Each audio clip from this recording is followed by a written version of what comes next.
Je viens de lire un article de Philippe Labro dans CNews qui porte un éloge des femmes, ça s'appelle Les mots des femmes. Et il faut s'arrêter sur cet article qui pose quand même quelques problèmes.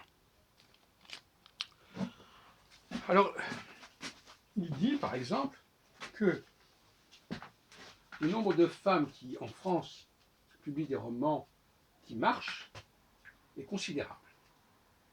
Et que parmi il y a au moins près de la moitié des grands romans de la rentrée, puisque nous sommes là au mois de septembre 2018, qui sont l'œuvre de femmes.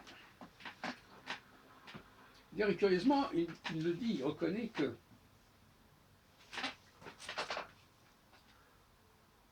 si la parité n'apparaît pas encore en France de manière lumineuse dans la vie quotidienne, il est un domaine où les femmes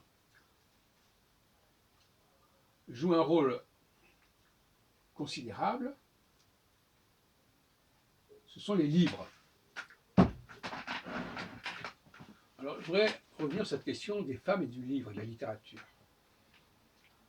Parce qu'il est vrai que quand on fait le bilan des domaines où les femmes ont le plus brillé, dans l'excellence, si on veut, elles ne sont pas dans la médiocrité, ou même elles ont pu commettre des chefs-d'œuvre, et pas seulement des œuvres,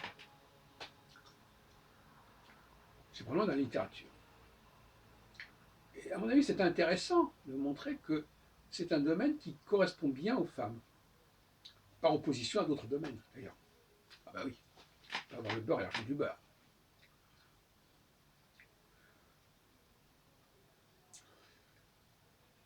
Je l'avais déjà remarqué, dans tant d'autres domaines, les femmes n'excellent pas. On n'a qu'à aller dans une année au concert toutes les semaines, et collecter tous les programmes de concert, on trouvera très peu d'œuvres féminines, c'est le moins qu'on puisse dire. Et pour les grands, à la cinémathèque, les femmes ne brillent pas non plus par leur production. Alors qu'effectivement, dans l'immédiat, oui, bien sûr. On peut dire, ah oui, maintenant. Et quoi maintenant? On ne va pas juger de la valeur d'une œuvre sans le recul. On ne va pas dire, ah ben maintenant, ça y est, il y a quelqu'un qui vient de paraître, qui vient de produire une œuvre. On n'a jamais dit que les femmes ne pouvaient pas produire des œuvres. On a dit que ces œuvres n'étaient pas durables, qu'elles ne faisaient pas long feu, qu'elles étaient éphémères dans leur valeur, dans leur résistance. Bon, c'est pas la même chose. Qu'on ne nous fasse pas dire ce qu'on n'a pas dit. Mais souvent, les gens sont assez vicieux. Ils confondent, ou ils veulent confondre. C'est assez intéressant parce qu'il faut être à très court terme pour dire, ben voyez bien, regardez, elles font ça. Personne n'a dit le contraire, elles ont toujours fait des choses. La question n'est pas là. La question, c'est le long terme, pas le court terme. Alors, on se précipite sur des œuvres qui viennent de sortir, on dit, regardez, ça existe.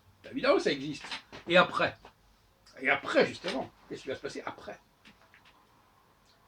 Alors, de toute façon, il est clair que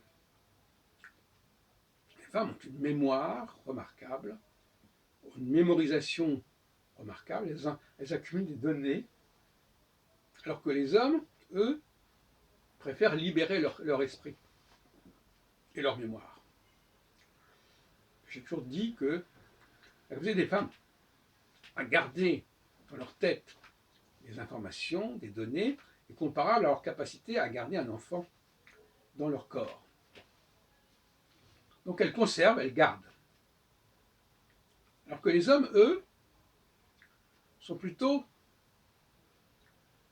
alors c'est un paradoxe qui est assez compliqué à expliquer. Ils écrivent, mais ils écrivent pour ne pas avoir à se souvenir, pour ne pas charger, saturer leur cerveau. et leur mémoire. Donc c'est pas tout la même chose. La mémoire de la femme, elle est plus subjective. Elle est subjective parce qu'elle ne va pas regarder ce qu'elle a écrit il y a 10 ans ou 30 ans, ou ce qu'on a écrit il y a 10 ans ou il y a 30 ans ou 100 ans. Elle va se demander ce qu'elle a retenu, ce qu'elle a contenu de ce qui lui est arrivé. Elle est marquée par le souvenir. Et la littérature, c'est quelque part le souvenir.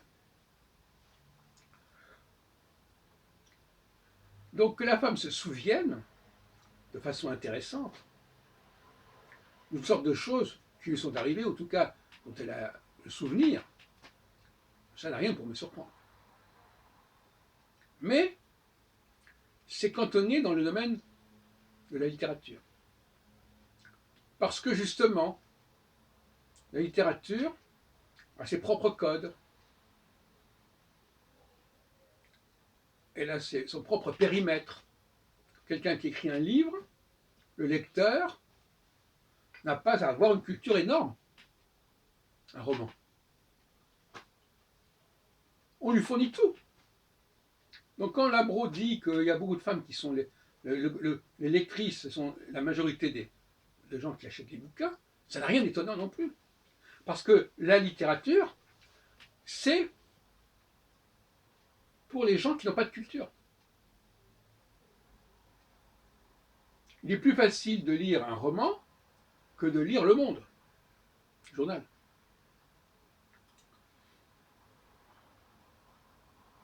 Dans le roman, rien n'est supposé connu. On vous raconte, on vous explique tout. On vous dit celui-ci et celui-là, etc. Donc finalement, c'est un monde fermé, le roman, clos sur lui-même. Donc pour nous résumer, le lecteur de roman a un niveau culturel très moyen, très médiocre, et l'auteur de roman, lui-même, au fond, il a sa façon de raconter les choses, il a sa façon de se souvenir des choses. Voilà. Et voilà donc un monde qui est très féminin, finalement. Et ça a l'air extraordinaire. Mais, en contrario, par comparaison, dans les autres domaines, eh bien, les femmes sont beaucoup moins brillantes, beaucoup moins nombreuses. Parce que pour accéder à d'autres domaines, il faut avoir beaucoup plus de connaissances que pour lire un roman. Et pour faire un travail scientifique, historique, scientifique, il faut pas se fier uniquement à sa mémoire, il faut étudier les documents existants objectivement.